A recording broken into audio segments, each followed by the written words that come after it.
Everybody, I now call to order this Assembly Rules Committee meeting for January 9, 2025. We'll start with introductions. Ms. Bronga. Karen Bronga. Zach Johnson. Anna Brawley. Christopher Constant. Felix Vera. On the phone, we have Mr. Littlefield. Here, Chair, thanks. Hi there, Mr. Myers. Yes, sir. Hi there, Mr. Martinez. Present, thank you, Chair. Thank you. Anyone else on the phone?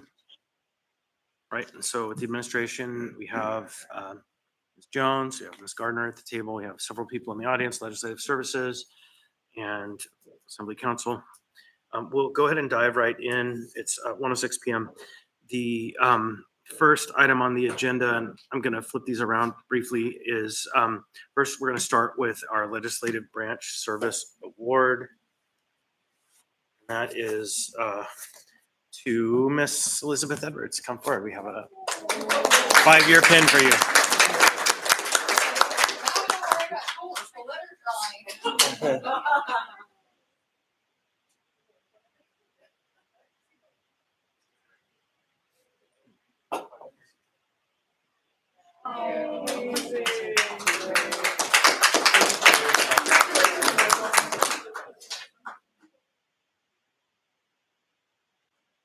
And the second item on our agenda, really the first, but this is going to take just a little bit longer.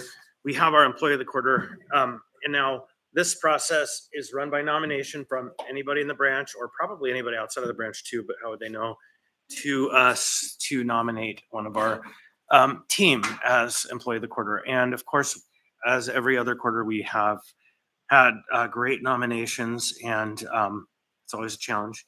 And this quarter, we have decided to nominate and select an employee who's quickly excelled in their time with the municipality by championing 2 significant initiatives for the public in the Assembly branch, demonstrating excellent organizational skills in meeting scheduling and preparation. And it's challenging to continue describing this employee without revealing their identity. So without further ado, I will say it's Jasmine Akers, our Deputy Clerk.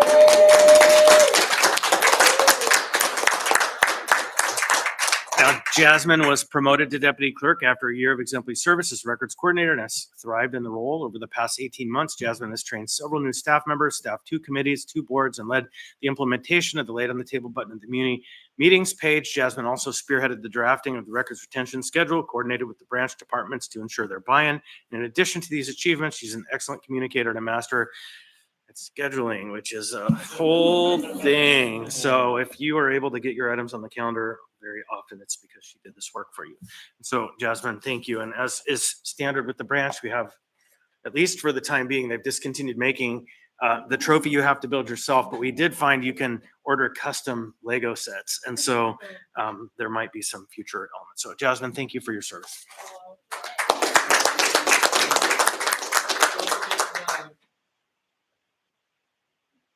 You mean my phone stand?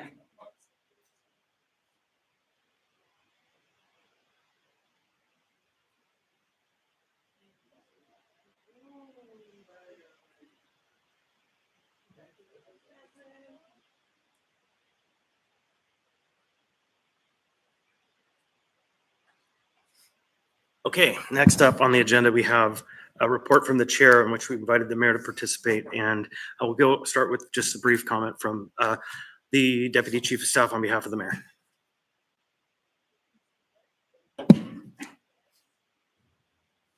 Thank you, Mr. Chair. The mayor has a conflict today, so she apologizes that she isn't here.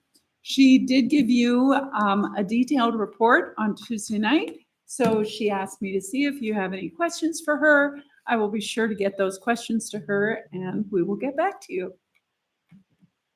Thank you. Thank you very much. Okay, next we have my report. Just a couple of things to discuss. We are kind of navigating our way to a public hearing on a cannabis license. I don't get into any specifics, but rather than it being on the 21st, the referral to the CEDC moved it to February. The February date doesn't work, so I'm working with the chair of that committee to possibly schedule a special CEDC committee meeting so that we can get that taken care of, which means the item will be introduced, but it will very likely not be able to be heard until the February 11 meeting. Or I reserve the right to schedule a special meeting as well for that. So it's the only item and we do it in this room. So we'll have that discussion later. That also, has been a request and it has been granted to create a special committee to work on harmonizing the multiple versions of the sales tax proposal that has come before us. So I want members to know that that's happening. The chair of that committee will be Ms. Zalatel. It'll be a small committee. There's 4 members. Their meetings will be noticed and they will schedule them with a member of legislative services to kind of make the sausage. And so there is an effort so that is, so you all know. And then finally, this has been a little bit of a surprise conversation to the branch. And I heard about it last month, sent a reply and didn't get a response until the clerk yesterday pushed it back to the top. And everybody needs to know this. And you've probably seen an email from the clerk relating to the fire service in the building. Nobody told anybody of our branch that there's been a new operating procedure for fire emergency management. The fire alarm system has been broken since October. And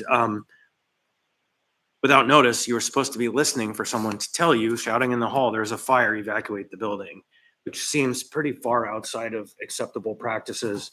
And so the administration assures us that starting on the 13th, the repair will begin, it will be taken care of.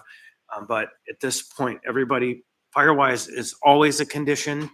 We all know if you hear about a fire, see a fire, you report it, you call 911, and we have to let security know as soon as possible because supposedly they've been marching up and down every half an hour to inspect the building, which doesn't make any sense. But how do people know how to implement a safety system? A, if they haven't been briefed, and B, if they haven't been trained. And so there should be a little primer coming forward that will be posted where you have your fire and emergency notices that will at least have information for you what to do if, but hopefully the problem is resolved in short order. But it raised a concern that there hasn't been inter-building communication, especially across the branches. And it turns out that there was some very technical decisions made in the previous administration to break this building's communication via email. They subdivided the list. They took us out of everything. They made it so we did not hear from them. And so the new administration has only recently come to grips with that information and they're tackling. So never a dull moment. I'm glad there hasn't been a fire. If a fire happens, know that if you pull the lever, it might not work. We are told pull the lever anyways because it might work. And so, yes, there have been a lot of strong feelings about this. So the manager is well aware. The manager is tackling it. It's actually an issue of the real estate department. And so you all know, be safe in this building. And there is a conversation about maybe we should move, starting to circulate because we've bought this building 5 times in rent payments. But that fire alarm conversation certainly makes me think it's a ripe conversation to be had. Okay, so I think that's generally everything that I have to report. And next we'll have a report from the, oh, go ahead, Ms. Briley. Yeah, I have a question and a comment on 2 separate subjects. The question is on the special committee. I think that makes a lot of sense. I'm not volunteering for it. If there's only 4, I'm probably not one of them because I'm only hearing about it now. But question for other members, if interested, how would you advise that we participate or share information so that we don't break OMA? What would that look like? So I believe the interest of the parties is that they are able to work together as much as members without a bunch of other people, so it doesn't get too complicated. I think that that's been expressed. It will be public. All committee meetings and subcommittee meetings, special committee meetings of the body are public, and so they'll be published. So, and they will communicate to us. Mr. Rivera. Yeah, thank you. Rules, can we do first ones? Absolutely. Go Okay, ahead. thanks, Chris. So yeah, I, just to be perfectly blunt on the record, the idea behind this particular committee came because we wanted to, we being 4 members, a member, Randy, Meg, Daniel, and I want to look at combining, and sorry, I'm forgetting, the S version and the S2A versions together, and the only way for the four of us to get in a room and do that was to create this special committee. So that's the intent behind the committee, just to be perfectly blunt and transparent. Okay, thanks. Yeah, and just to be clear, I'm not trying to insert myself in that process, just I might have some thoughts to share, but I will do that in a way that's compliant. Thanks. And then, Wait, hold on though, Yeah. on that topic, I just want to be really clear for all members, you have a right to participate in any official business of the body. And so the members have expressed their position, and I think that's fine. And if you have strong feelings, you too can do what any member of the assembly feels like they need to do, because there are other versions that are part of this conversation and other opinions. And so it's the striking of the balance of those two interests. But I think most of us recognize we operate in a resource constrained environment, and the primary resource we're all constrained on is time. And so I don't think anybody's raring to come to more committee meetings because our calendars are all pretty full. And so these four members want the time to do this work, and your choice how you engage with that.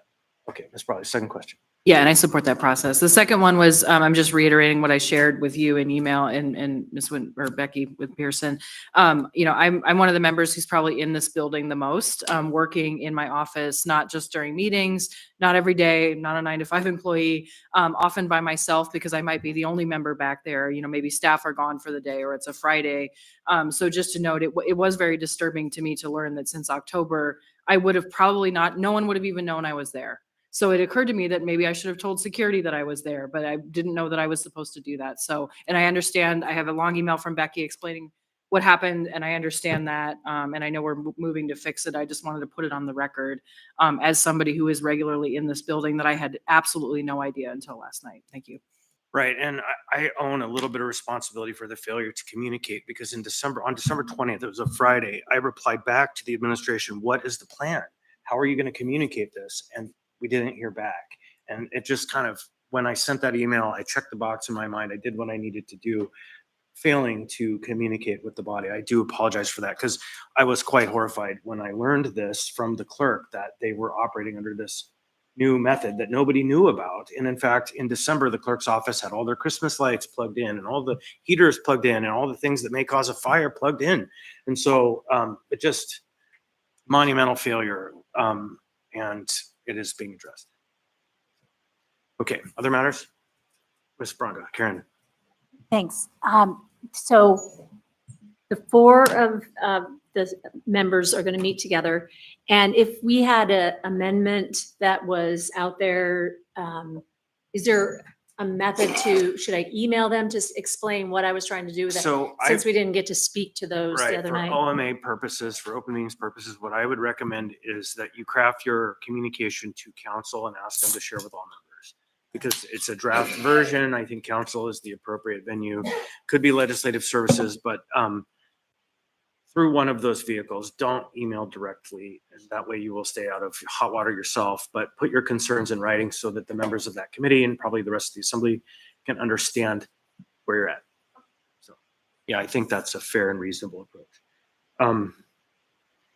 And, there's some conversation, we've been updating our systems recently about publishing the responses that come from answers to the questions from assembly members, and broadly figuring out ways to get those into the record. So it might be wise for us to contemplate if this subcommittee is hearing these communications, that they get somehow formulated into an AIM that also comes back.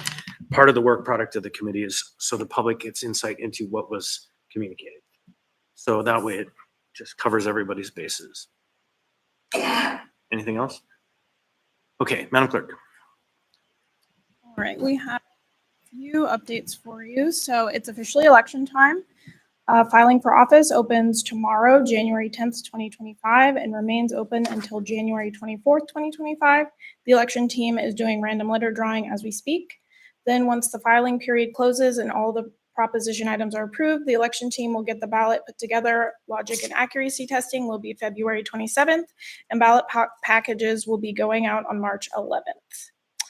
The AV project at Assembly Chambers is going well. It was tested at the January 6th Planning and Zoning Commission meeting.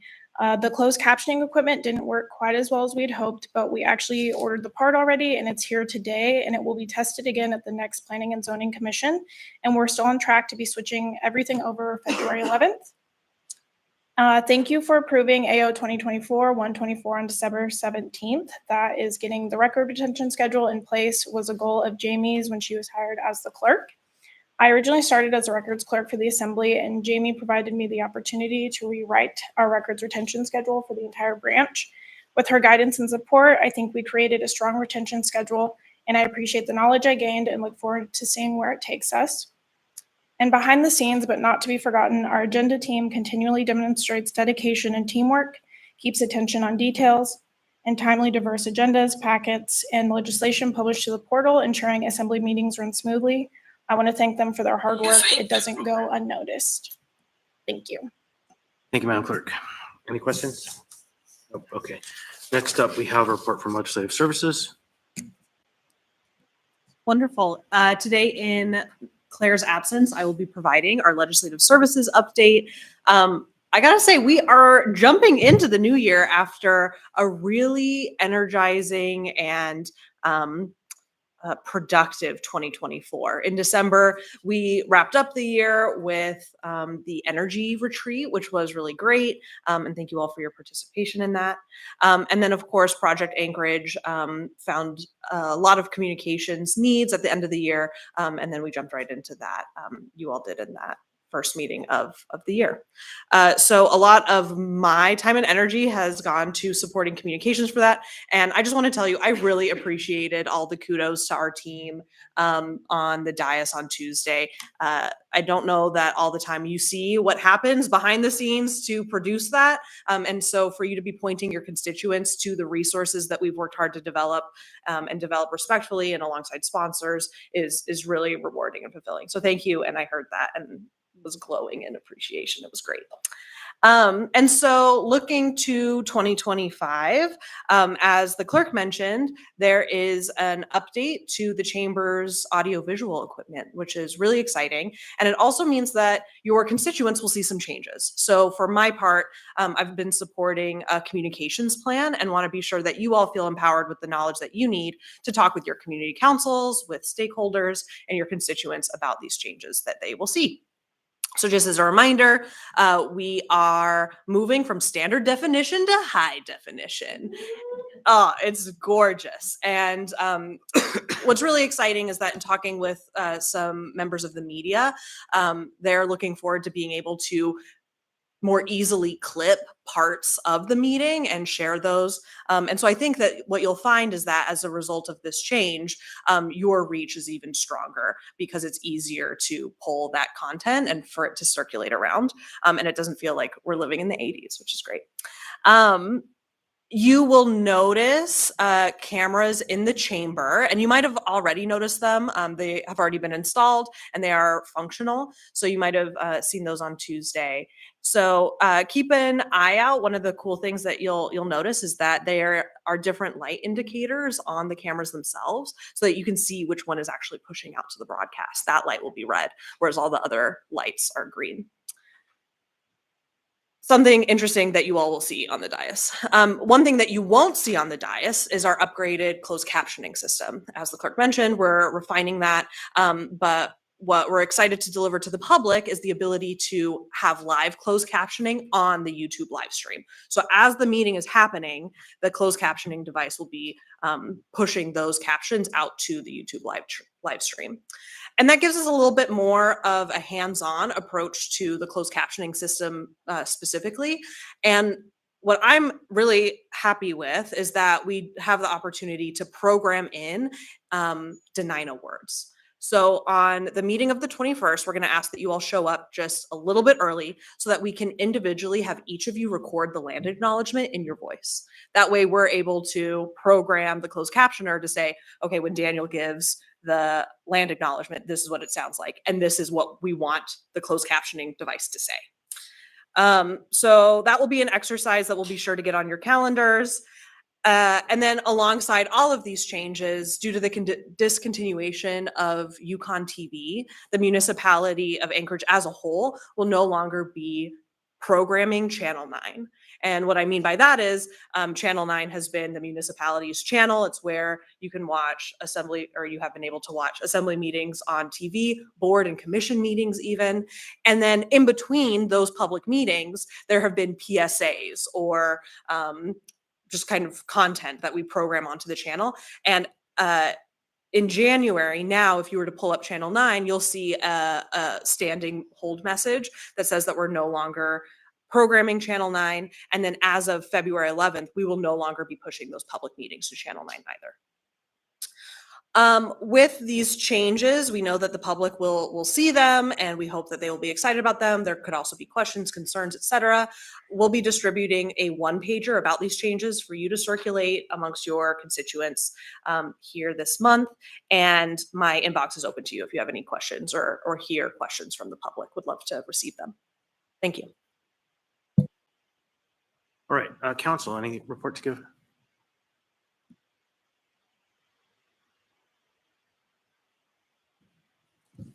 Just very briefly, council is continuing to work hard on all the things we have on our plate.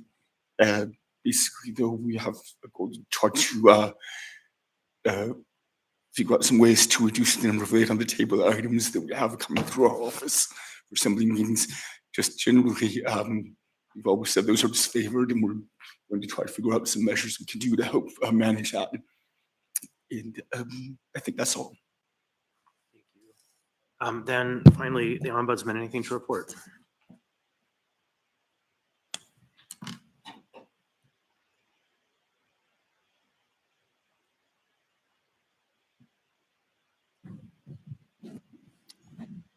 Thank you, Chris. As we closed out 2023, I just wanted to give you a brief update on our numbers for last year. So in 2024, we had 725 referrals. That was down 18 from 2023. We had 459 contacts. That was down 34 from the previous year. But we had 233 actual cases, which was up 21 from the previous year. And the reason for the decline, there's two reasons for this decline in the numbers. Number one is since July 1st, we have received a lot fewer employee complaints and the lack of snow. So normally our phones would be ringing off the hooks, people calling about plowing in their neighborhoods or the alleged lack of plowing in their neighborhoods. The last 2 years, we were inundated with phone calls. This year, we've only received a handful. I think it might correlate to the fact we haven't had much snow. So overall, the numbers are pretty good. I also wanted to take a minute to talk about the reality of being an office open to the public on the first floor of City Hall. And I wanted to talk about the great job that Heather and May in the Ombudsman's office do dealing with the public. And I'll give you a couple of examples. Last week, we had a woman come into the office who, obviously was living on the streets. She was screaming and yelling and crying. She was hungry. She was wearing a thin sweatshirt. It was a cold day. Heather and May spent an hour at least assisting her. With Harley from the Equal Rights Commission came down and helped out. They provided her with a new coat. We actually have coats that we don't advertise this, but we have new coats in our office that we selectively will give to members of the public who obviously need one. We also have bags that the health department has provided us. So Heather provided her with a jacket and one of the bags from the health department. And I think Heather had a bus pass. It was her own bus pass, and she provided her with a bus pass so she could get to the shelter. So, sometimes it looks like we're not super busy down there, but we spend a considerable amount of time every week dealing with individuals who are in crisis. Tuesday, I was in the office by myself. That was Heather and May were working remotely. It was the day we had the wonderful rainstorm. And a woman came into my office. She self-identified as a schizophrenic. I spent more than an hour trying to assist her. She was living on the street. She had a laundry list of issues with federal agencies, state agencies. So I, managed to find places that could assist her. And she did have some issues with our emergency cold weather shelter and the warming center. I referred her to Farina Brown with those issues. But it made me feel good afterwards. She thanked me and said it was the first time that she'd gone to a government office and they actually took the time to talk to her and to assist her. And she came back the next day, and I think Heather further assisted her and connected her with an organization in Fairview. So, being an office on the first floor of City Hall, the Ombudsman's Office, the Equal Rights Commission, we deal with a lot of things on a daily basis that other offices in this building do not deal with, because the rest of the building is pretty much shut down. The guards have to swipe you up. If you want to request a meeting with the mayor, you don't go to the mayor's office. You fill out a form at the guard desk. So it's a long-winded way of saying, as a government office, we have a responsibility to serve the public, regardless of whether they're showered or whether they are living in a home or living on the streets. And I will just note that the state ombudsman's office has not been open to the public for about 3 years. It's appointment only, but we do not intend going down that road. We see a part of our role as assisting constituents regardless of their status. We have that obligation as municipal employees. Thank you. Before you go, go ahead, Mr. Gates. Oh, I just wanted to backpedal to my report when Mr. has finished. Thank you. So, Daryl, I think I have a new project, one that is maybe interesting to you. I don't know how to tackle it though. We were talking, I think myself and Mr. Hurt recently, about how we have a number of departments that have regulations. We have the code, and then we have regulations. And then we have some departments that have what I would call operating procedures that bind their methods of operating. And they then communicate to us that that's against the rules, but there's no rules published anywhere for us to see. And so it's become apparent that there are certain areas within the municipality where we don't have any insight into the rules, and then we are constrained by them. And so I am wondering if you might contemplate a method to approach kind of doing an assessment of the departments and under what rule books they're operating, and then those that are public, those that are internal, and then those that are uncodified in any way, so that we can start to grapple with these procedures. I don't want to get on the record right now naming some of them, but I have some specifics for you. So I will just comment, and I have to look at Heather because we've had this discussion, I think, many times. We talk to departments, somebody comes to us and we talk about an issue and we're told, oh, it's against our procedures. Well, can we see those procedures? Well, they're not in writing. And so different employees interpret them differently. And I know when I worked for Car Safeway, our legal team told me one time, we were talking about policies and procedures, and they said if they're not in writing, they're hard to defend in court.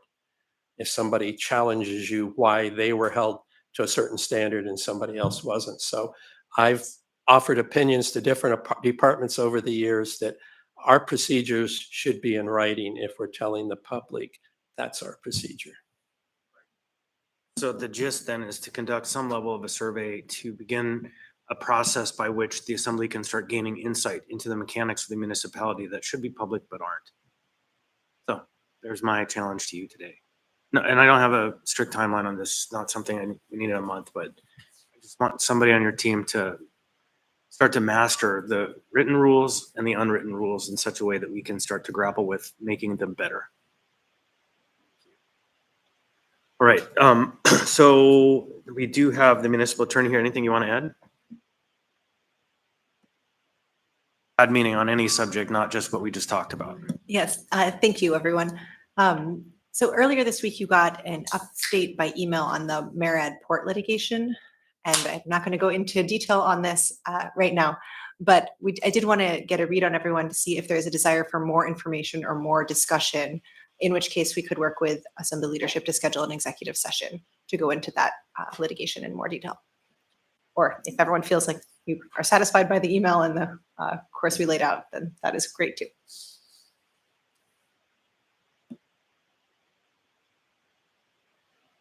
I am not sensing very much interest in additional conversation, but a standing offer if at any point you have a burning desire to talk about port litigation.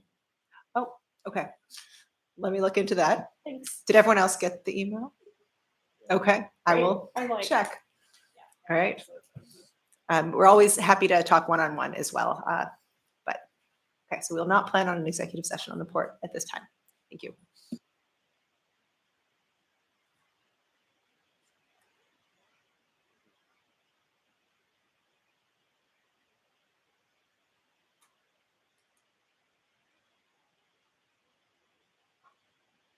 Okay, found it. Thank you.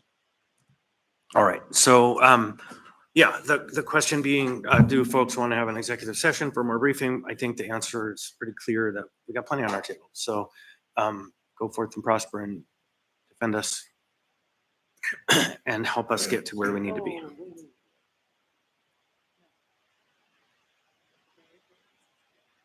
She just asked, and if Oh, so can I weigh in? you then? may, Yeah, thank you. yes, now's the time. So I do want an executive session at some point. I don't know that has to be before the next move, but I would like to go into executive session to kind of understand how this could unfurl and what the few paths might be and what financial liability there may be in ongoing legal costs in particular. I don't know that it's urgent, but I think it would be good to have as we're setting up whatever the next phases may be. Of course, and standing offer. So at any point, if you want to actually have that, we can set it up. Also, Meg, very happy to meet with you one-on-one and go into more detail in the meantime. All right, so we'll figure that out. I'm not sure when we're slated for our next regular briefing on litigation, but this is kind of an outstanding item. Okay, anything else? Thank you very much. I would want to say thank you to your team. It just feels like the Department of Law is exceeding expectations, getting set up to litigate and defend and indemnify us. But also there's a role that you've been performing that I think is really excellent, which is mediation it's like the soft job, and your team has been doing a really good job of that. So I'm grateful. I want to say that openly. Okay. So then next on the agenda, we should get into our presentation. So we make sure we get them done. We were requested some time from the Director of the Federation of Community Councils. So Ariana, now would be the time. Come forward to a microphone.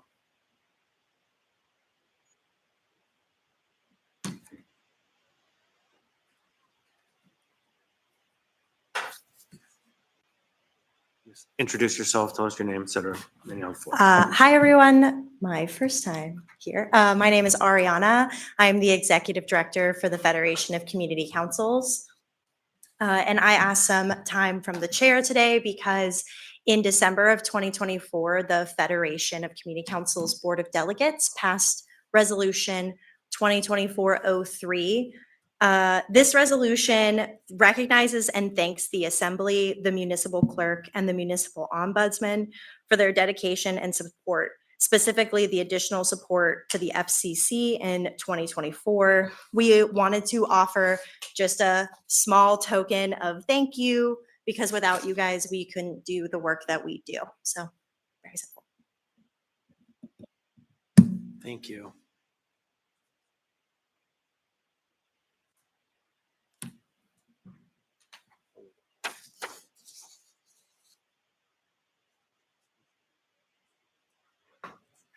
Ready for your report?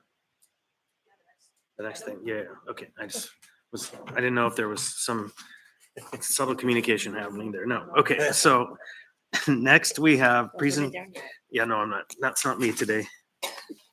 I am also like the attorney's office, kind of a mediator these days, bridge builder. Only deploying the bombs when I have to. Next, we have review and finalize 2025 work plan and 2024 accomplishments with Jennifer Viniclaus and Ellie Hartman, about 20 minutes. So you have the floor. Beautiful. We'll jump right in. This is the continuation. Happy New Year. Time for a new slate of goals for the year.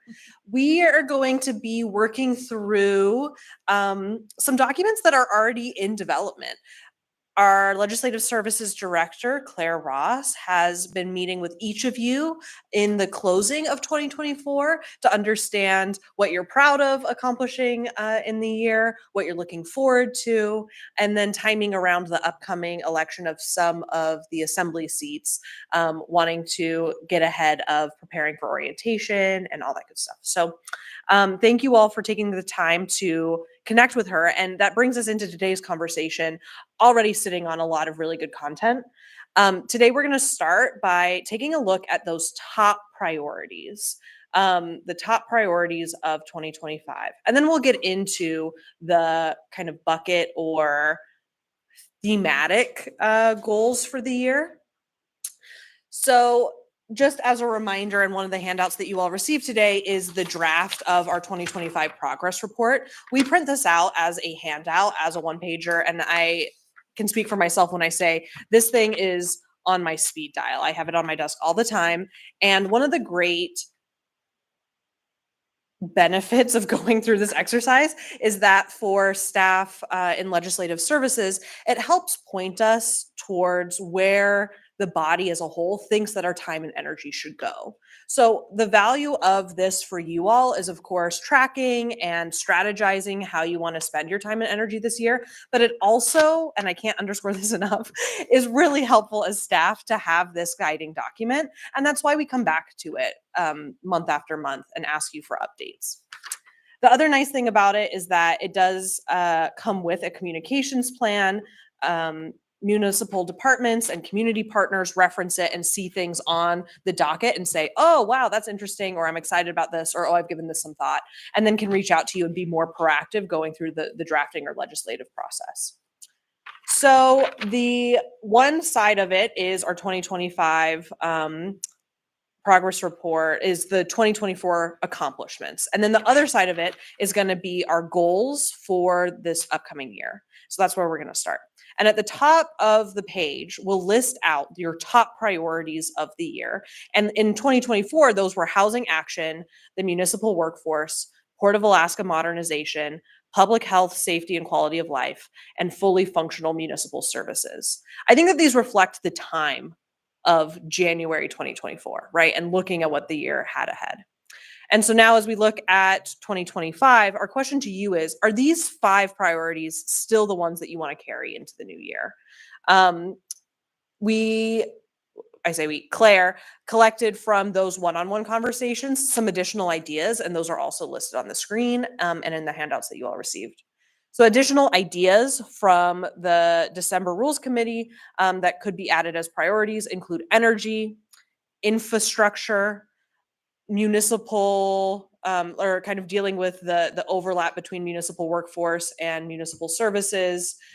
Is there an opportunity to bring those together? And then any other things that are rising to the top of the year on your priority list. So open question. Are the 2024 priorities being carried forward? What changes, if any, would you like to make?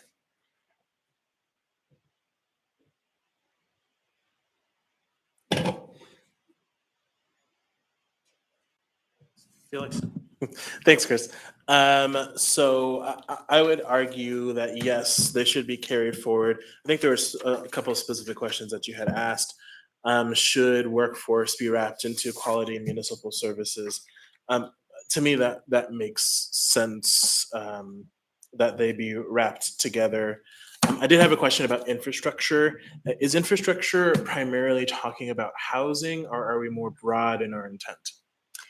From the notes captured, it says transportation, water, and sewer. So to me, that speaks to things that we all share outside of housing. However, it is your document, so I will follow your lead. Mr. Garrett. I'm good. Okay. Thanks. If we do look to combine municipal workforce and fully functional municipal services, I mean, the mayor's got just a good government one. And so where we can find synergy, I hate that word, but synergy and alignment, maybe we can start to bring these two things more towards, kind of funnel them down and pick shared language. And it doesn't always need to be one branch or the other's branch's language, but we can kind of work collaboratively to do that.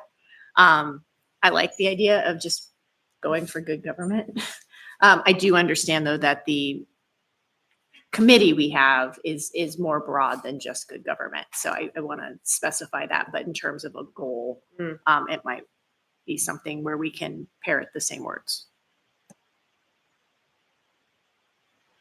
And that kind of is a blend for another conversation that we have on the agenda, which is the function of the committees, update, check-ins, the working, et cetera. And that Quality Municipal Services Committee is kind of the blend of an aspirational committee about quality. I forget what we called it, the public stuff. And it's like this balance between those two issues. So we'll talk about that a bit more substantively in the next conversation. So, Karen? Thank you. I'm looking at the public health, safety, quality of life, and I would really love that if somewhere in there that it really specifies the quality of our neighborhoods. We have had George and I have had so many calls about the RV encampments on the street. Apparently right now there is no way to abate a motorhome that people are living in. And so, and it's not just us that are hearing it. I know Mountain View, the quality of Mountain View residents' lives have been greatly impacted. So if it kind of, when I read this, it's like, can we do to make the people experiencing homelessness' lives more comfortable? But I think we also need to look into the fact that neighbors are being impacted by this. And so I don't know how to word it, investing in outdoor and public spaces, maybe adding safe, or I don't know. I'll think on it, but it seems like there needs to be some statement in there.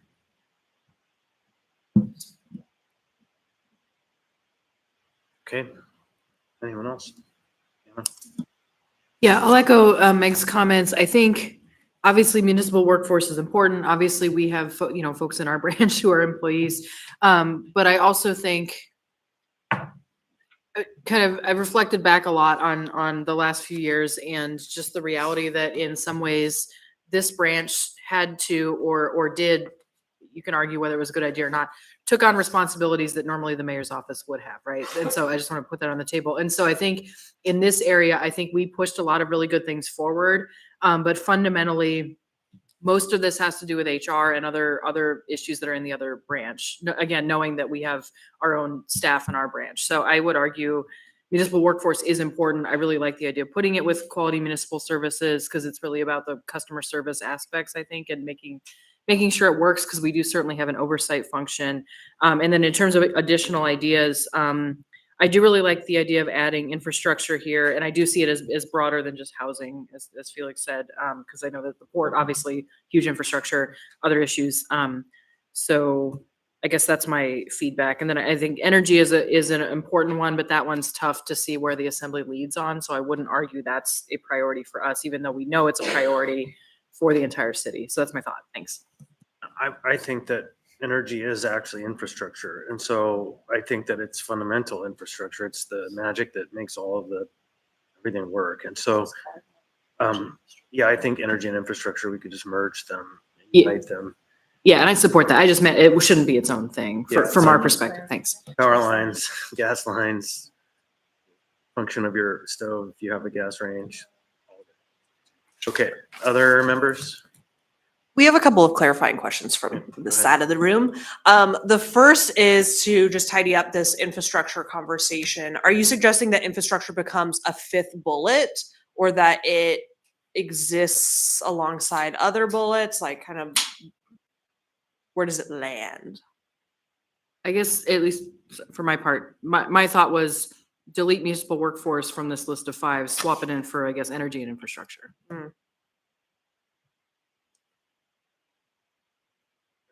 Yeah, go ahead, Ms. Alto. Then I have Mr. Littlefield. I think he wants to talk about something separate though. Okay, so it's interesting out of all of these, I mean, you know me, I love the port, but the port is a specific project called out on here versus if we said energy infrastructure and transportation, picked up a or energy and infrastructure picked up a more general description and then made sure the sequencing and the expediency of the port was listed as a specific action we're trying to achieve. So then that would make some space as well, so that we don't expand, but we kind of more hone in on the goal areas. I appreciate it, but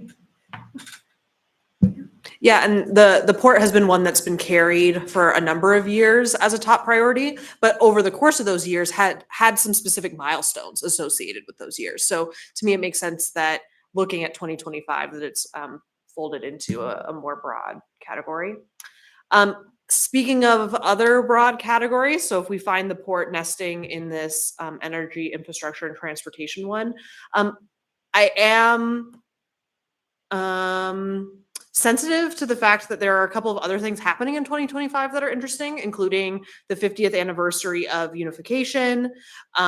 There's the sales tax conversation that's happening, and you all expressed your intent to have a special election, so we see that on the radar.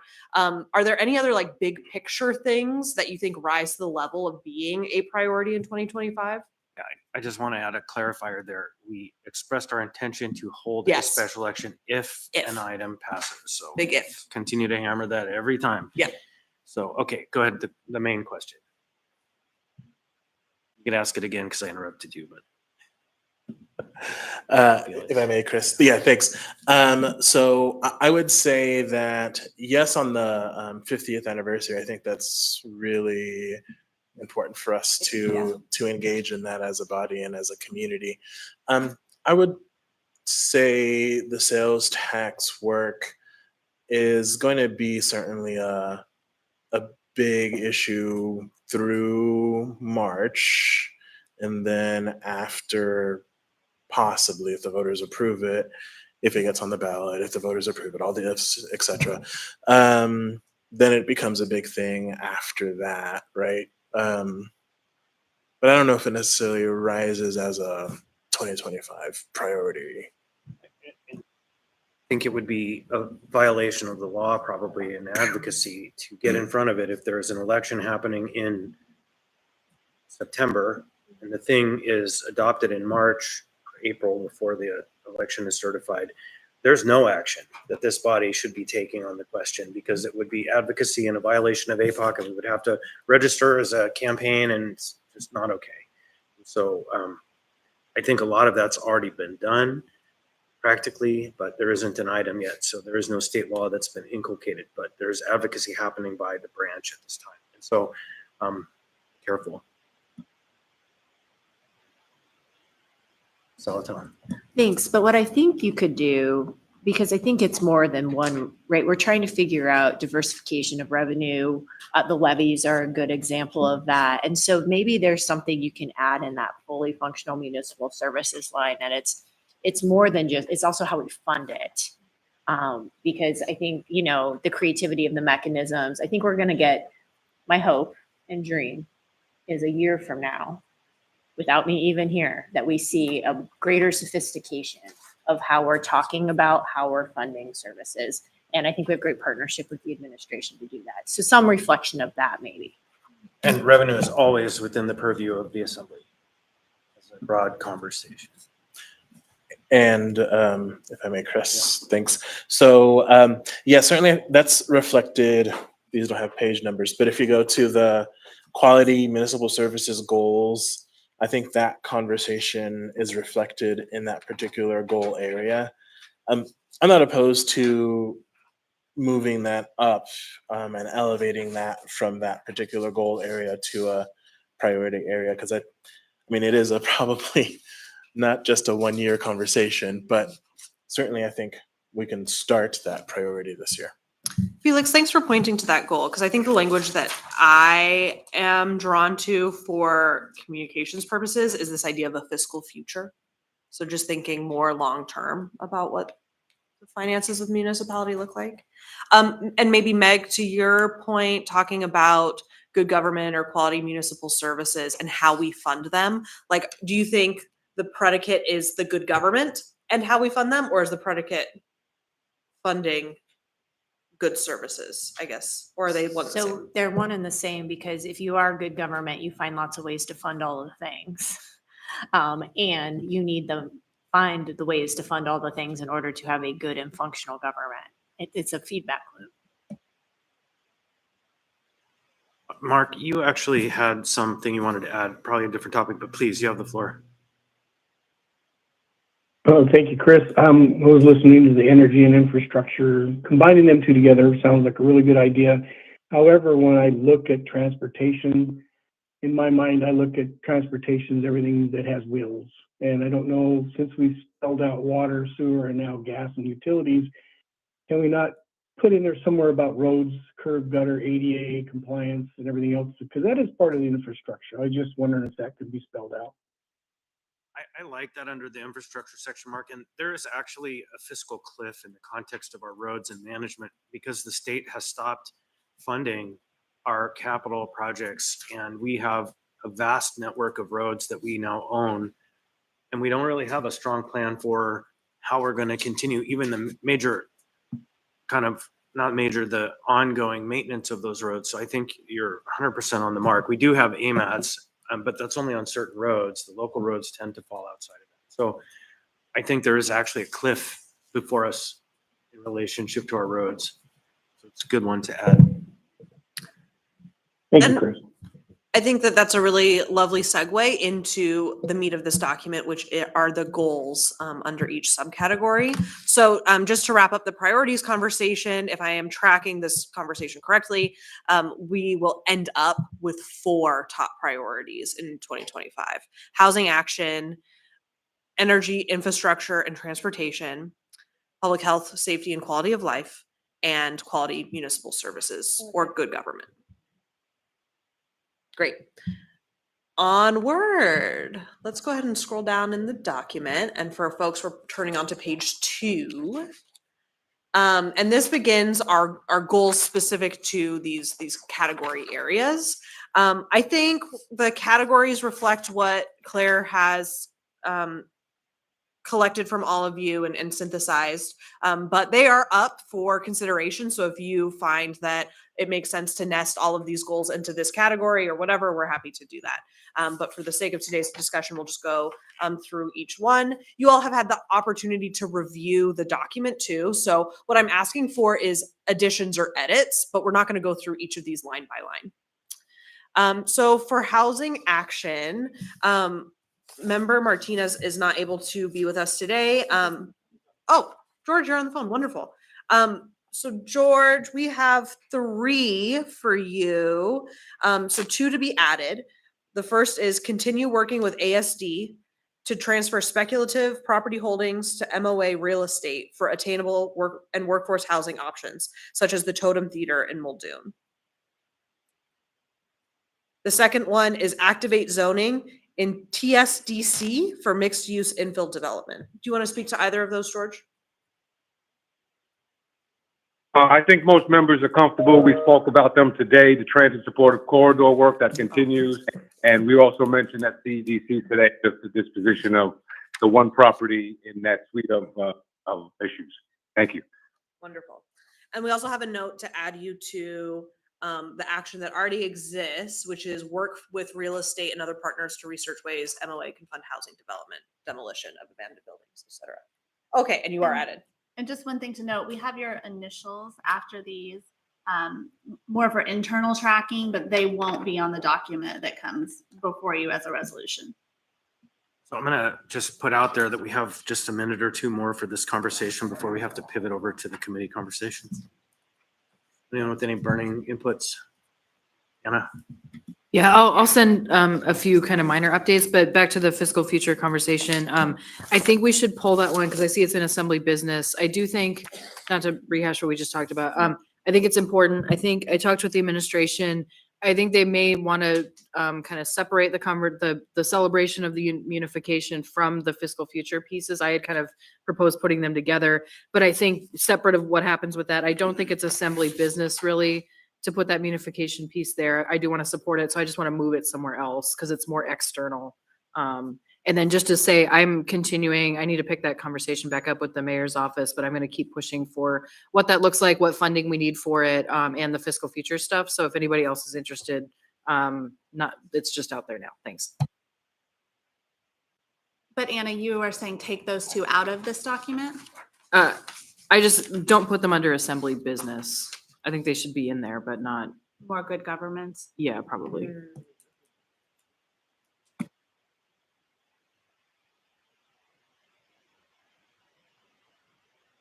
Okay, Felix, did you have any last comments? Yeah, so I'll send these to you all in writing, but I did have a question, and Chris, I see that you were the one that put it in there. So, usually with these documents, we don't typically do like the regular business, like pass a budget in November. So could you just expand a little bit on what you meant behind the continue to strengthen and protect Anchorage election system? Is there like a specific thing that's under assembly business goals? So where is that? Assembly business goals, third from the bottom, third bullet from the bottom. Yeah, so, thanks. I wish the clerk were here, or the election staff were here to talk about it. Jamie and I talk about this all the time. There are conversations that we've been having about the potential for streamlining our elections processes with legislative and charter changes. There are video production technical items. And I think that there are a number of improvements that I want to make sure the assembly keeps front and center in terms of our work on elections. But I don't have anything specific to add at this moment. So I appreciate that. My preference is, if possible, to be a little bit more blunt. And I actually wrote down, why don't we just add something like explore a ranked choice voting system? So it's beyond that. Oh, yes. It is beyond that. That is a But that's great element. part, That's a very yeah. specific and concrete, tangible item for the next 12 months. So that is very concrete, specific, and targeted. But I there's like that. also there are stuff. There are more. Yeah, just leave it at that. Am I hearing that you would both be on that? Happy to. Okay. That's fair. And then, well, we're almost out of time, so that's fine. I will do the rest of writing. I don't know. I've just learned to be keep elections front and center because, I lived through the last 4 years. So, okay, other members, we really do have to pivot. The other conversation will probably have some of these, but why don't we go ahead and do that now? Talk about the committee structure and overview. Go ahead. Just to kind of help transition and put buttons on this conversation, I would just ask that you all spend some time with this document and send in writing to the Legislative Services team your additions or edits, and we will track those. Our aim is to have this in front of you for adoption as the 2025 work plan in February. All right. So on the next topic, it's Assembly annual review of committees, Jasmine and myself, and it may not take 20 minutes. You, I think, received an email from Claire actually in this conversation that had a few bulleted questions about your thoughts on how the committees are operating and rolling. There was some members who were like, well, why don't we deal with this after the April election when we have new members? And I think that the rationale now is what's working, what's not, how can we improve? And while we will have new members in April, I don't think they're going to be in a position to kind of give us good feedback about how the committee structure is working because they're going to be drinking from the fire hose on getting into the job and figuring out what the job is, and probably be pretty grateful to have a strong committee structure to step into rather than immediately like the budget being asked to make massive changes without context. But I think one thought that came up in the conversation that we had about when should we do this and why was that there are committees that are super important that have changes coming that we haven't identified potential leaders for, and then mentorship is a very good thing to kind of walk through. And the one that comes to mind the most, Budget and Finance, is such a complex committee, and it has a major deliverable at the end of the year, which is stewarding the budget process from the Assembly side, which is our biggest job, really. Yeah, twice a year. So that's right. There are 2 points in time when the budget is effective. That's November and April, and the levy and the budget. And so that is kind of the framework. Jasmine, did you have anything to add? Because your name is on there. No, we didn't have Okay, anything. so really it's, how are things working? Are you happy with your committees? Do we need to change things? What's the resource capacity? And if there's not much to talk about right now, that's great, because that might be a sign that it's working. But this is a moment in time to discuss committees. Start with Zach and then Anna. I'll just say IEUOC is in the market for a new vice chair or co-chair if anyone's interested. And that could be a good role in April if we don't have someone for a new member to hang out and learn from someone more experienced. But yes. Marginally more experienced at this point. So yeah, if we want to like the April, fine. I mean, I would say it would certainly be nice to have somebody share the load, but I'll be somewhat differential. Somebody's excited to step into that. Just know that you'd find a very welcome place. Thanks. So we need some more support for leadership, and I've kind of been, but not really been kind of in that position. So it's really you. I'm grateful for it because it's an important committee. So there's one, Enterprise. And Anna, you had your hand up. Yeah, I'll jump in on two. And then, well, I guess first I'll say my overall feedback, and I know I contribute to this because I'm a very active member, is I feel like we still need to look at a way to have fewer hours per month that we're in committees. And I say that knowing they're all important, that we don't have to go to all of them. Some are committees of the whole. But I just think of like the baseline commitment for an assembly member, and it's become untenable. And then me, I work too much, so I need to work on that. But I'm saying the baseline participation, I think we need to revisit. So I don't know how to do that, but I just want to put that on the table. And then I do have two specifics about my committees. So before that, I will offer, there's been pressure from legislative services to talk more about that other committee that's not been created, but that the court says we have been it's the quality, it's the parks and all that other stuff. And I continued to push back. No, there isn't capacity right now because the members' calendars are full. And so it's just not realistic to create a new committee that is current and existing and all the time because we don't have time. And so we might have staff capacity, but we have demonstrated our time is limited and we're hitting that line. So I really hear what you're saying. And so any expansion of duties, which is why the Quality Government Services kind of is becoming that catch-all for that, the unestablished committee that we had talked about last year, because that's the only place where there was room and there probably isn't anymore because of bandwidth and time. And so we're at that threshold. Okay. I can make magic. Yes, you can. Anna. Yeah, and then on my two specific committees, one, Budget and Finance, that one has a function. I would happily welcome other folks on that, especially after April. I know Meg would as well, even before April maybe. And I think just to note, it is a lot less work and proactive work than it was. It certainly is work, but I mean, we're not literally rewriting the budget now. So just to say, don't think about 2023 when you're thinking about what the committee responsibilities are. But also, we have been trying as our committee, I think it's been working well. We have our standing reports. We've been trying to work with the admin to not just do standing reports, but really make time in that committee to deal with budget issues, knowing that there are some big things like Project Anchorage that are bigger than that committee, right? So that's not the place for it. But just to say in general, if there are topics that you want to hear about or just be educated about, even if it's not a pending issue, we want to make time for that and make good use of that committee. And then feedback on legislative committee. So I did, when I took over as chair of that one, I did make it a more robust committee than it has been. So I do welcome feedback on that either now or later. But we have structured it to be one, to do its main job, which is the legislative program, and really build our schedule around that. I think that worked pretty well. And then it goes to the assembly after that. And then during session is the new piece.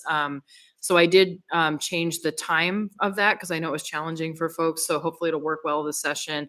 And also I think that valid space for feedback is that useful because, we're not spending our time doing state legislative work, but there's a lot of things that affect us. And so that committee has been useful, I think, as a forum to talk about it. But I also, again, recognize that it's adding more work. So I think we're going to try it for this session, but I just want to also put it out there that I have expanded the scope of this committee and I'm aware of that. And so, we can dial it back. And then we're still not meeting during the summer either way. So thank you.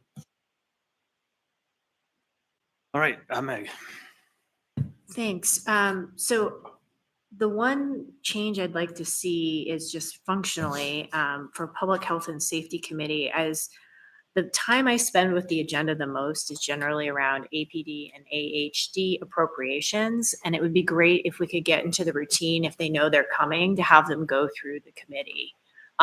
Because that's how infrastructure, enterprise, and utilities, usually those folks bring what they're talking about forward. So I just did a quick check of the last agenda. We had 3 appropriation items or contract items for APD and 1 for AHD. And those are ones usually I spend the most time tracking down and having questions about. And it would be great if they get in the habit of kind of planning to come to your committee, talk about them to the extent that that's possible. And I understand there are efforts underway. I guess I just want to reinforce that. That's exactly what I was going to say, and I think that this is a question for the administration, because if we're not using the committee in that way, then I'm not sure what the committee is for. I mean, I think that the question is can the administration utilize the Public Health and Safety and the Housing and Homeless Committee, both those committees, as an opportunity to review, pending legislation with the Assembly prior to bringing it forward. And so far, the answer to that question is generally no. That is not what they've been able to do. In some cases, they're looking farther ahead and they go, we think this might be an issue. We're going to bring it forward to the committee. In a few cases, they've brought something forward, but in general, the timing is such that they're turning things over in a way that it's not that far out. And so, anyway, so that's a question I think that to the administration is, if they don't see that as a mechanism, or it doesn't work for their timing, what can we do, or what can we change so that it becomes that?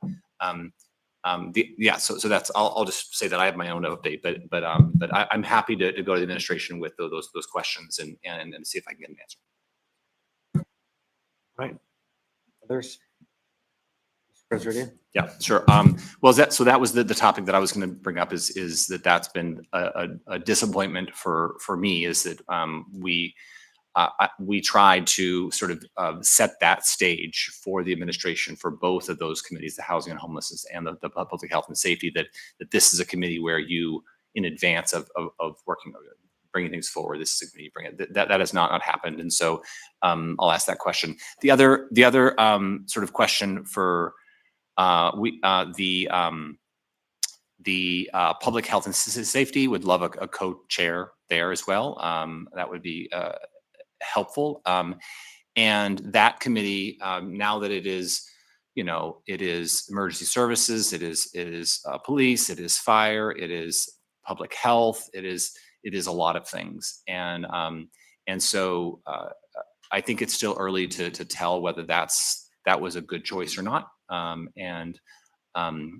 Would like to see, as we enter the new year, give it a few months to see how that's working.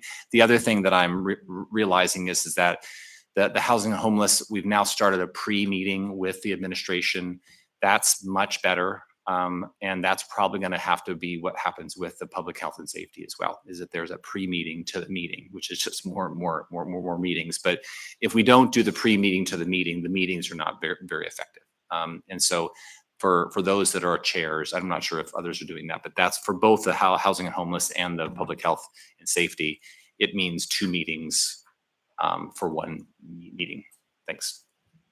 Yeah, and there is a practical reality, like for the Assembly meetings, we have 2 pre-meetings, actually 3 pre-meeting meetings.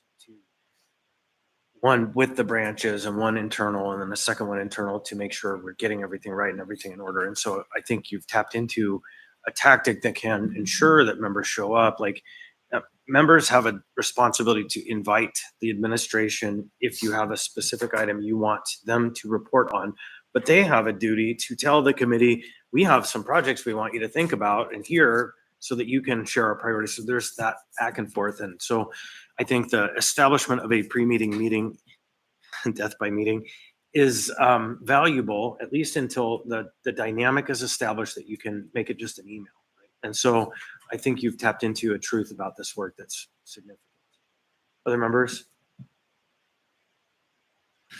And yeah, maybe this is just a millennial in me, but yeah, that's what I was thinking is sometimes it can just be an email once you get into that Yeah. that frame of mind.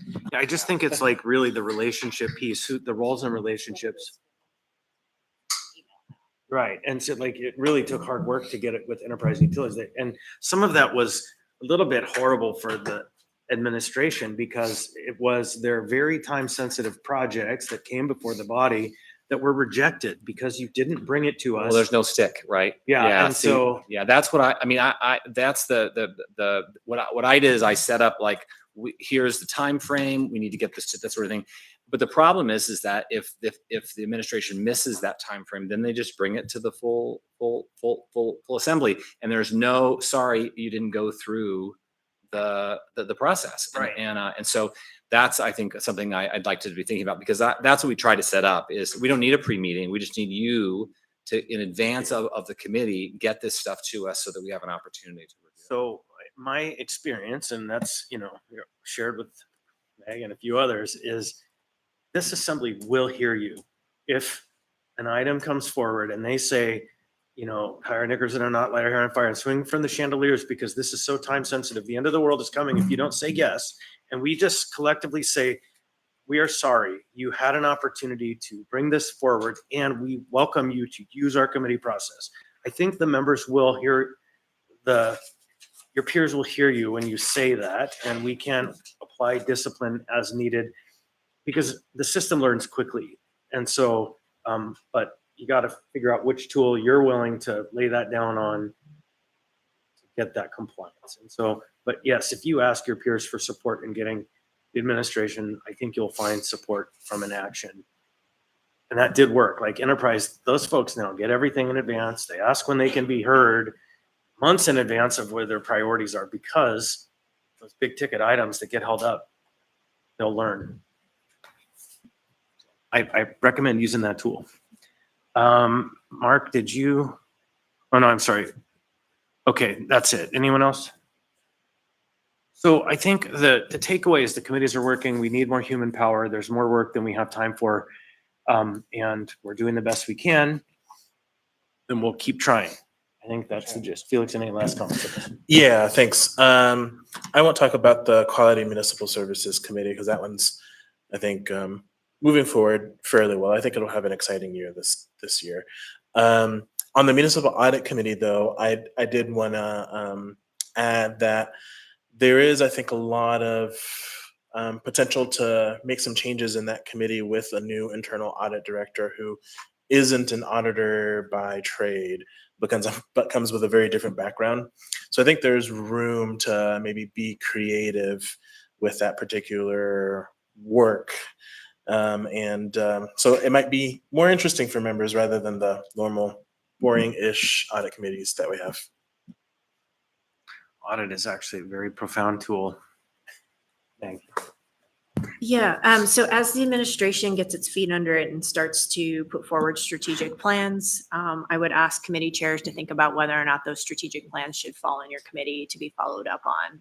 They need to live somewhere, the progress under them, so that we can be getting regular updates in some way. And so working collectively with them in terms of the report outs or how often those report outs should be based on the plans, I think is helpful. Just like we try to report out on our plans, we use this committee as that mechanism.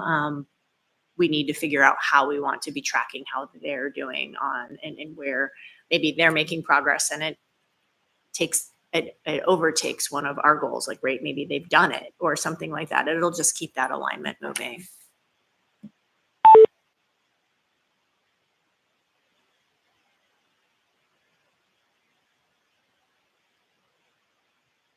Just one sec.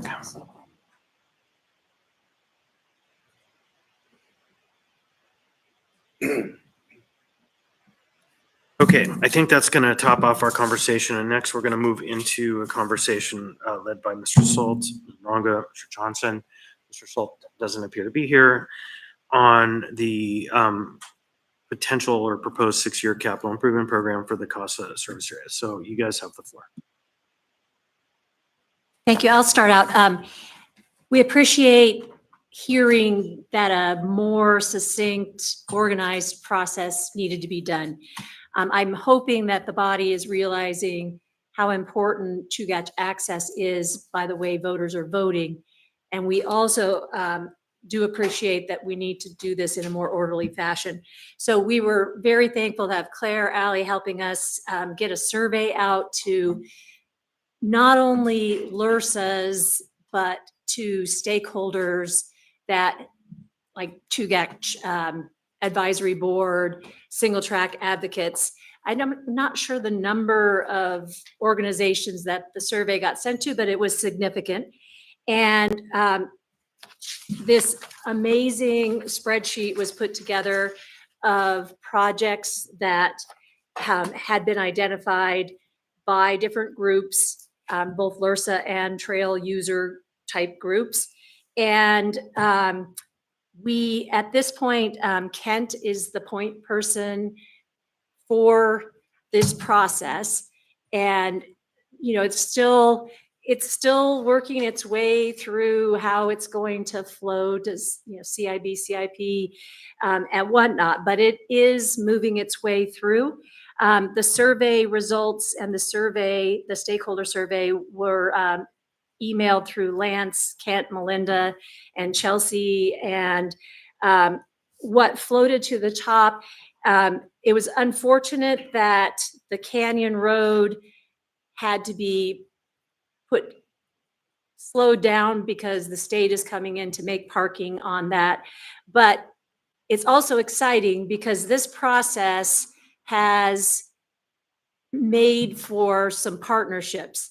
When Chugach State Park sees how important this is to us and we're willing to invest this, they're willing to invest parking. So what you have before you is the spreadsheet as it is so far, subject to the administration making, you know, their own process and changes, but this is what we're offering to them. And this year we have the Basher parking is one that was taken off of the package last year. Karen, I think I'm going to put a break on you there. I think there are some folks who want to ask a few questions relating to just the stakeholder survey, not even related to the actual content that had come out of the process. Meg?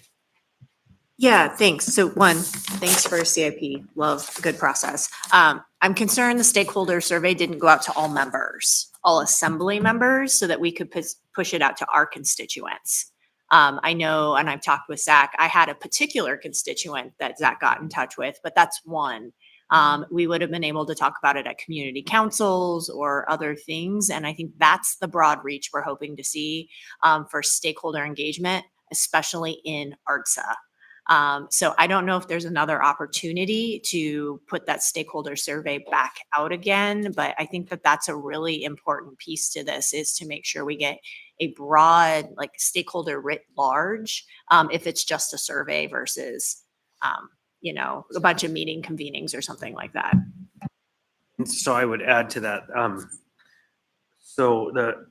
I too very much welcome this, and I talked to Zach about it. I think there's something that also needs to happen with this that relates to some definitions and kind of elements of philosophy that would go at the beginning about the interplay of these improvements and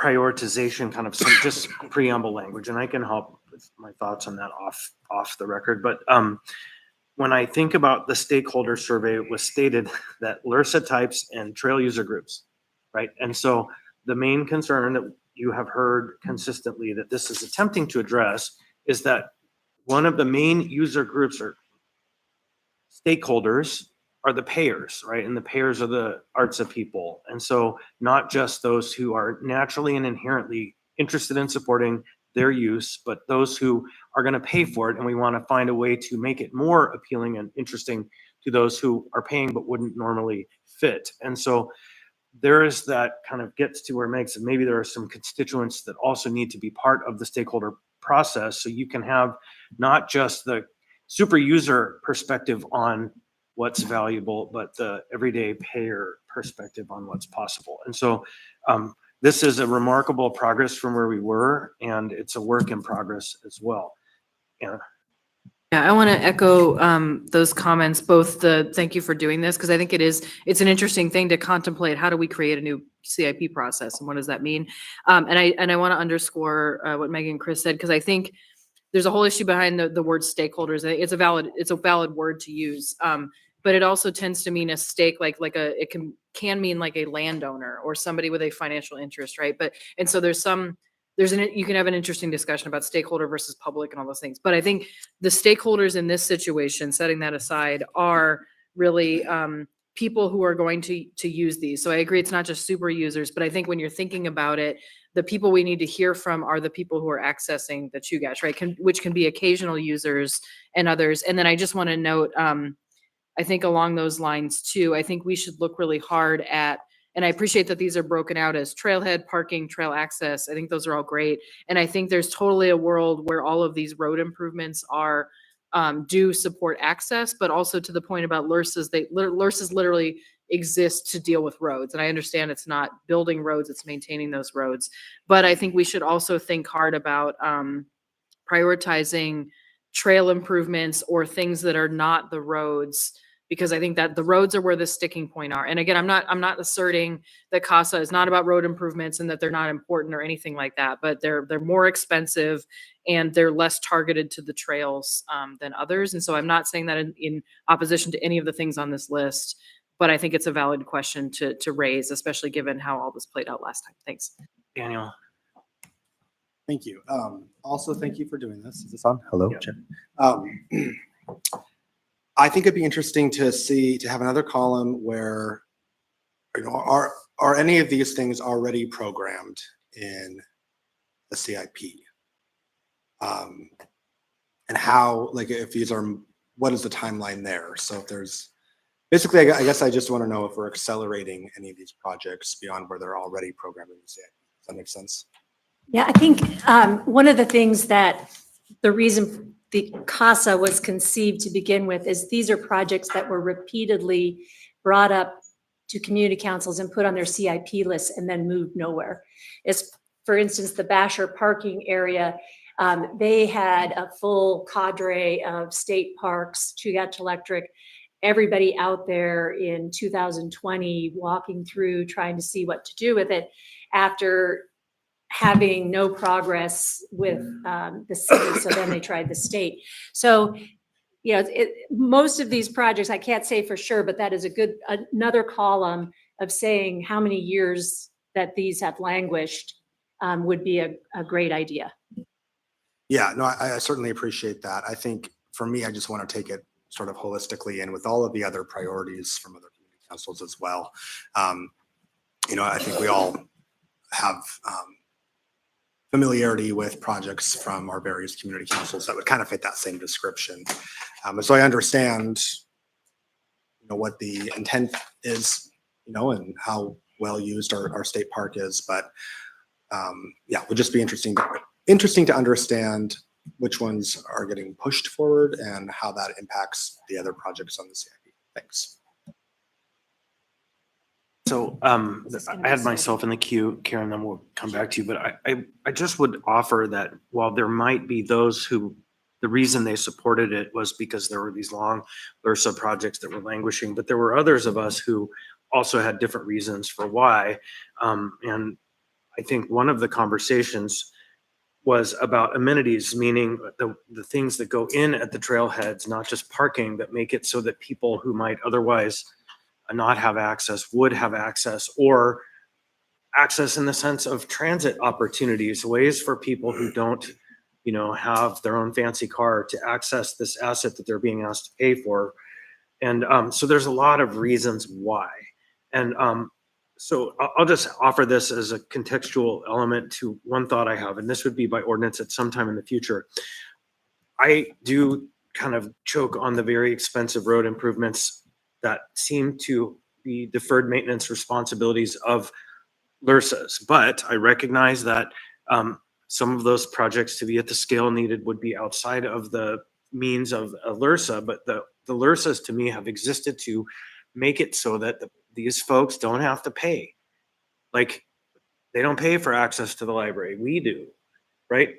We do, you don't. And like Lursa's just simply don't. And that's how our system is baked in. So one thought that I've had on the context of a CIP plan and adding items to the actual bond is the possibility of creating a match requirement for road specific projects where a district, Lursa, if they want to take a project that's on their priority list, then they have to put some skin in the game and say, we would be willing to pay 10% of this or whatever the percentage might be. The state requires 19% under AMATs. I wouldn't think we'd have to go that high, but as opposed to the put everything we want and get out there on the list. This is our priorities, because the other email was not this one. There was another one. It was like the combined Lursa's got together and had to talk about, these are all of our costs and priorities. It was all of their CIP, deferred maintenance. But what ones are you willing to invest in? And so I have some thoughts and feelings about that. So I think we add also a fourth category, which is amenities that aren't parking. You know, it's like improvement. I guess it could fall under there as long as we're really clear about that in the kind of language that is the preamble to what these things mean and how they're supposed to play together. We intend there's a balance of these priorities, however that language might play. And so I'm not proposing today that we add the match. I think that should be done as a conversation broadly across the community with partners and stakeholders. So again, I'll end where I started. I think that this is a really important and valuable first round at creating a CIP, and it's close. Karen. I just want to follow up because I know it comes up often. They don't pay for this, so they're trying to get us. I had to ask Jack Gadamus to help me with the number of Hillside people who do not pay into parks, because I often hear they don't even pay for our parks. And there's 7,800 properties and 752 of them don't pay into the park tax. So that's 10%. The rest of them do. And I've heard many times this broadly said, they don't even pay into the park. Quite a few of them do. So we have to be careful about that language. But in the meantime, the other thing I want to talk about on this is I totally lost track. Continue on.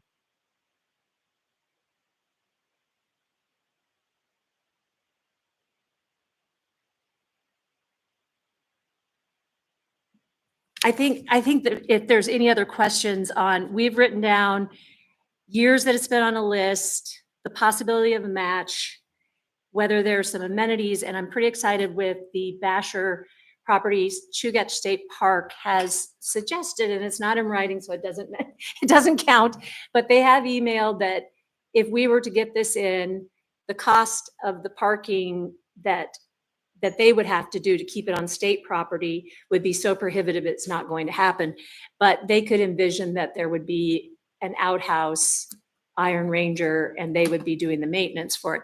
So there could be some pretty great partnerships that come from this if we do it the right way.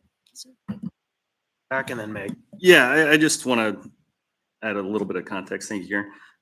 As far as some of the amenity things, I mean, one thing that came up in this is we can't pay for improvements in the park, right? Because it's state land. But what we have So, hold on, had an Zach. interest in. Can I jump on that for a second? It's not a true statement that we can't pay for things for the park. The true statement is we can't pay for things in the park with bonds. But the power under the CASA is not just bonds. There is the feasibility of a levy. And with tax money, we can pay for whatever the heck we want. And so don't feel constrained. It just changes the math. It changes the theory. It changes the approach. And so know that there is a nuance to that. And Dean is nodding his head. It's true. When you tax and levy, that money is uncolored, except for it has to meet the general purpose. And so, Dean. Oh, yeah, thank you. I was waiting until the end of the other members' discussion to add to that, to say what you were pointing out, that when CASA was established, it was established without any levy, but the potential to add a levy. And so, you know, Lursa's, they have a tax levy often for their maintenance and operations. There's no reason that you can't have a levy for capital improvement. So I would suggest that you have here no financing plans, bond and state funding, but also maybe a local levy as one of the options here. Yeah, that's just an would important also- little piece of Yeah. very valuable information. It is. That's fair, and I think there'd be an interest in that. But I would guess I would say, like, since so far it has existed as CASA bond, and then we're talking about CASA bond again, there is interest in trying where within the structure we have right now, try and align with state projects, right? So I mean, that was a big one with what was on the bond last year, is that we wanted to see states putting in improvements. It aligns with what we are trying to do within the cost of service area. So anyways, and then also I just wanted to quickly add, when we're talking about deferred maintenance, I mean, the reason for cost is not simply just because these LRSAs weren't interested or trying to maintain roads for the area. I mean, I think if there was not a Chugach State Park nexus to it, then it probably is not a project that we put on the list. I mean, the reason why this came about is LRSAs, levy taxes within their area, and it's not enough it's enough generally to cover the maintenance, I would say, of the traffic that exists within that area. But there are some areas, Canyon Road certainly being one obvious example, where simply the user load far exceeded what the levy was collecting. So I think, not to get too in the weeds in this, but I think deferred maintenance is not the term I would use to apply to this. I think it was simply the resources did not exist elsewhere to take care of the load, right? I mean, if you have 50 residents living on a road paying into a LRSA that is utilized by 10,000 people, that's where this is. So I don't think it's deferential or indifference or neglect necessarily in some of these cases. If that was it, it's not the sort of thing I would want to see elevated to the list here, but there are simply places where everyone in Anchorage enjoys it, but only a very, very, very, very small proportion of the people were paying for that upkeep. So I'll just come back to the tax question first and say, the problem with not understanding you have that tool is that the predicate structure of the conversation is we can't do amenities, only the state can. So we should pay for the roads, right? And I perfectly understand and deeply understand coordination, because you maximize your investments, you get more for your money, and it's just better. But if the argument is we can't do amenities because it's not bondable, because it's on state property, that's not a true statement. And it's important to reckon with that, because if the sticking point is we need amenities and there isn't a state project coming forward, we actually do have the tool, right? And so I just want you to understand that the amenities piece is valuable to the people who don't live up there, right? And so just don't be constrained by that. And it is a tool that's available today. Well, it's too late for the ballot now because you can't introduce it in time to get it on the ballot. But practically speaking, it is today. And so it provides for a more nuanced approach to achieving complex goals, not just narrowly defined goals of a certain set of people.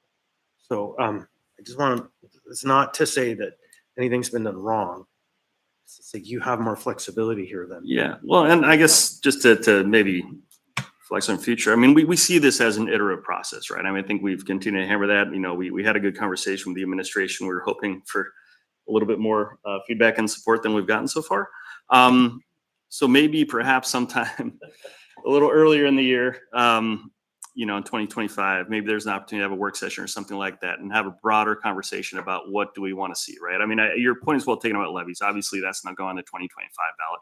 But if we wanted to contemplate that for 2026, I think we'd have to start talking about what does that look like and how do we do it sooner than January. So just to leadership, if there's an interest in setting something up there, I'd certainly say I'm all for it. Meg? All right, so I asked for CIP in order to pass the bond. So the bond has been noticed. So I'm hoping that this can get submitted as an AIM or as a supplemental to the bond. I think you're missing a column on your funding. So you have the bond column, the state request, you need an other column. All of our CIP or CIBs have an other column. What it lets you do is put in any potential LRSA contributions, federal grants, if you were able to get them in the future, if a project ran through AMATs, et cetera, et cetera. But yeah, I think this needs to ride with the bond, then we can get past that part of the conversation when we have it on the 21st. And yeah, 100% agree. These are iterative. And what you could put in your future years, if you pick this right back up after your bond item is done, is you can start to look at that idea of in the other category is, are there areas where a levy makes sense in some years versus a bond? I don't know that you would necessarily run them together. And I'm sorry to do this to Ona, but I think that the thing to do with introducing it is also some language in there, council can help with this, to direct that in the 2026 6 budget, this is incorporated, right? And so what that will do is twist an arm, and it will force them in a time manner to apply the format into the actual procedure. Then it's part of the ongoing effort, and it's off your hands to, the part that will stay on your hands is the coordination of input, but the structure will be there. You'd hate to have this all be done and then next year see a budget published without it in there. Anyone else? Okay, so we're gonna pivot now. I would say on the AIM, add some definitions. What does it mean, park improvements, and how do they play together? And I'll help you draft that language if you want, just to make sure it says it's the preamble language. Okay, next we're gonna talk about assembly member priorities. We have, actually, we have about 18 minutes. I'm gonna ask, is there any member of the public who wishes to be heard? Is there anyone on the phone? So there's no one on the phone and no one in the room except our team. So we'll say we have taken care of audience participation. Now the remainder of our business will be discussing business for members. Go ahead and start with Ms. Braga. Thank you. I had a quick question. When we passed the mandatory ID checks, we talked about doing some messaging.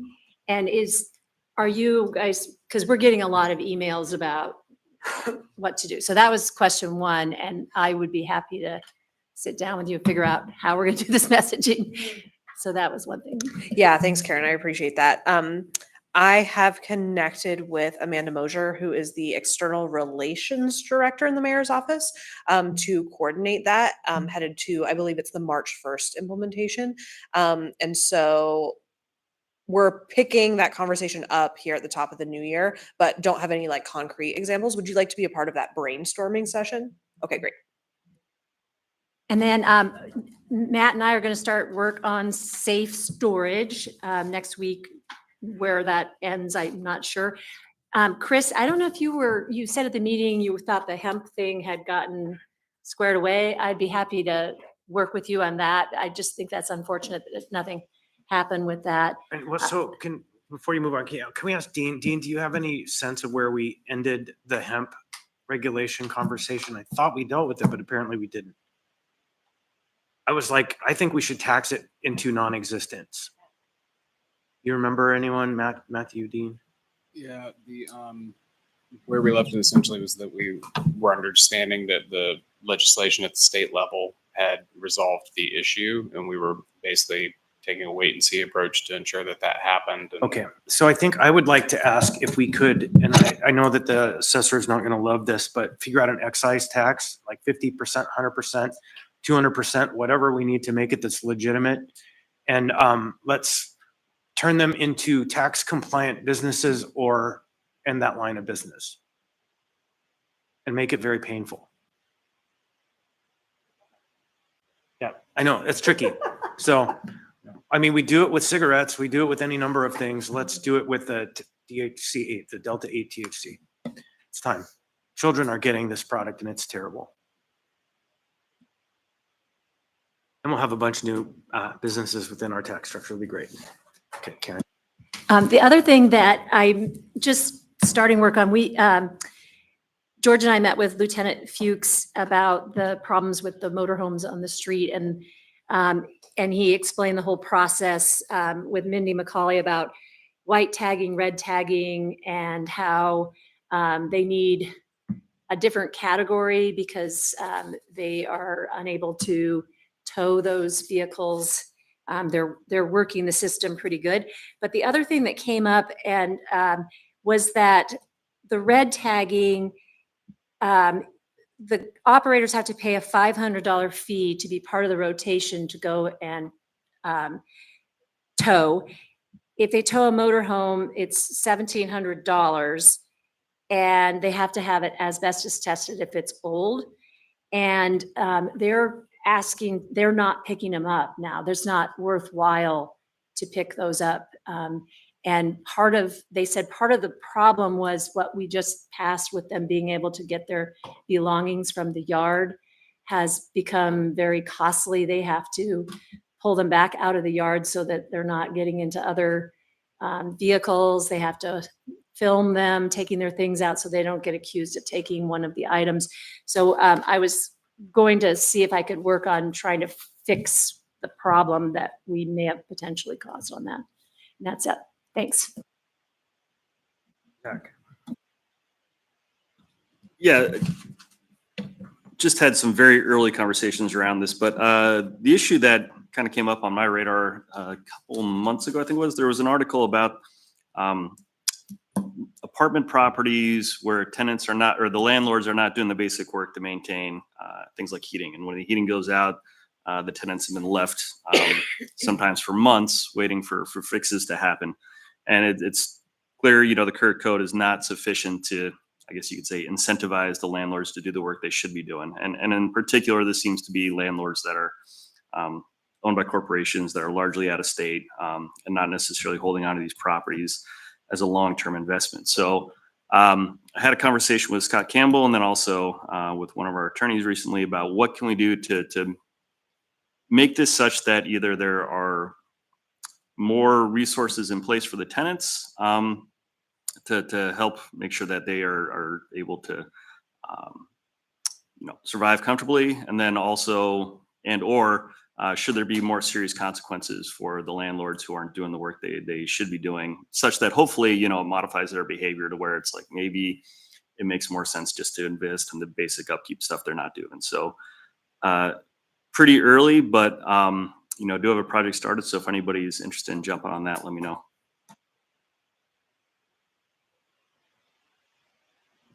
Cameron. Yeah, I don't think I have any updates right now. Thanks. Anna. Yeah, just a couple updates. One in response to the ID check, because I was one of the other co-sponsors on that. My general intent with that communications is I see that, well, it could be a function of the clerk's office, and I know Mandy has been fielding questions about that because they deal with licensing.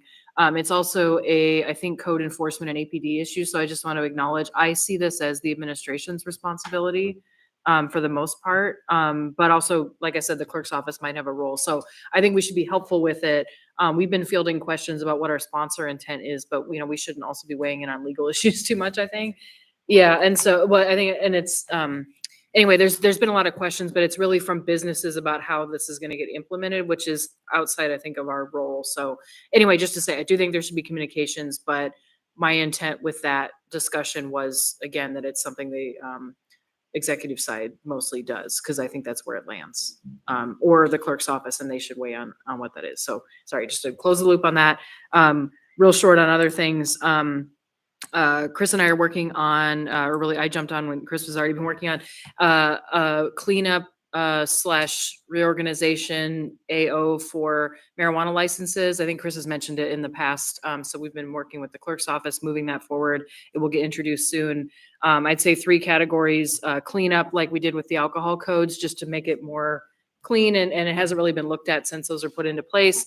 The second one is there have actually been a lot of state law changes or state regulation changes in that world, and our code has never been updated. So that's another piece of it. And then I think there might be some policy issues in there that may be in that one or we'll pull out. So just a heads up on that one. And then my interest is still reusing existing buildings, working on some housing stuff, not specific ordinances at this time, and other than what's already out there. And then also continuing to get ready for legislative session, just to make sure that we're understanding what's on the table for them that affects us. So that's my updates. Thanks. Thank you, Daniel. Nothing. Meg. All right, I got a long list. Here we go.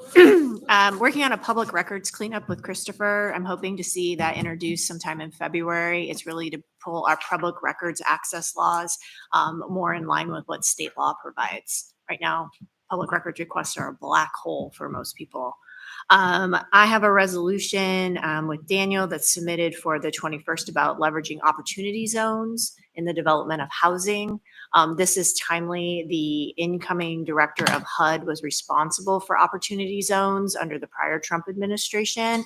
And they're just another mechanism. We already have them. They're in 7 census districts. And so I'm recommending a couple of things so that hopefully it can be considered in the tax abatement and other incentives ordinances that are later coming from the administration. You will have seen from the last meeting, I have two different charter ballot initiatives. One is a large packet of charter cleanup. There will be conversation at the meeting on the 21st about possibly referring that over to the Quality Municipal Services Committee and a conversation around the Charter Commission. It really illustrates, though, how much cleanup needs to be done with regard to the charter. It's a little bit of a to-do list. But there's a separate one around a universal services application.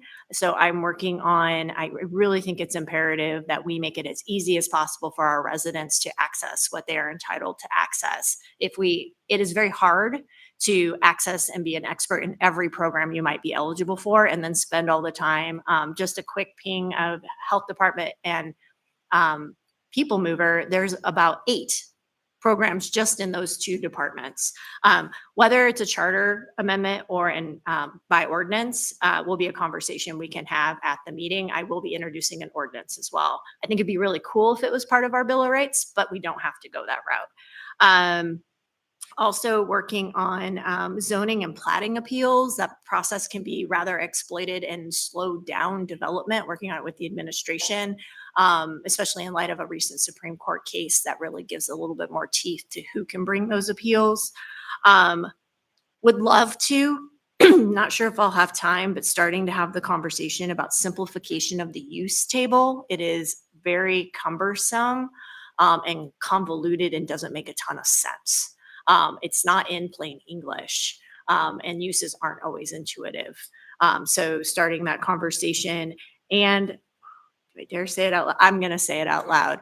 I am working on an effort. So we have the comp plan. We also have neighborhood and district plans to make neighborhood and district plans advisory to the comprehensive plan.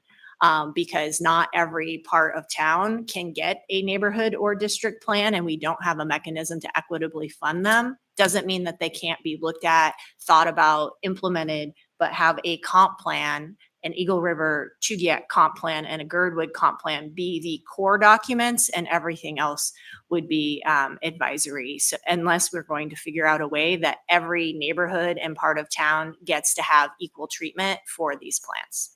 And I think that's plenty. So I have a couple items just to report on, just two, or not really one to report on, but we have been receiving some pretty snarky emails from bar owners about their ID checks. And my standard answer to that snark has been, it's time for you to consult your attorney because I don't give legal advice. And then they come back, oh, you made this law. You really need to talk to your attorney about how you're going to implement this law, because I don't think you're in a good position to be giving legal advice to businesses out there. You can talk about your intent, why you voted how you did. You can talk about any number of things. But my advice to you as a legislator is to tell them to consult their attorney and don't get in the middle of it, because you may find yourself uncomfortable at some point in the future because of that advice you gave. And so that's my first thing. The snark, I could tell they're just looking for reasons to complain. So, yep, please consult your attorney because they all have one. And so then I have one introduction coming soon that it's going to seem a little bit niche, but we have an interesting little section of our code that says if you work for the municipality, you cannot serve in the legislature. And so not if you're on the assembly, you can't, but if you work at the municipality, you can't serve in the legislature. And I've been searching for a reason why that is. And we have a one-way wall where they can be over there and come over here and provide services. And we have even a school board member who works for the state, but we don't have that authority.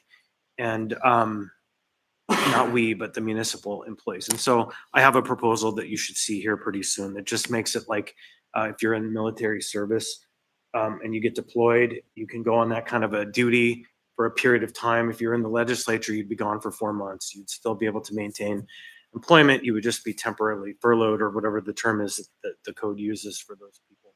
And so you'll see that proposal coming forward soon.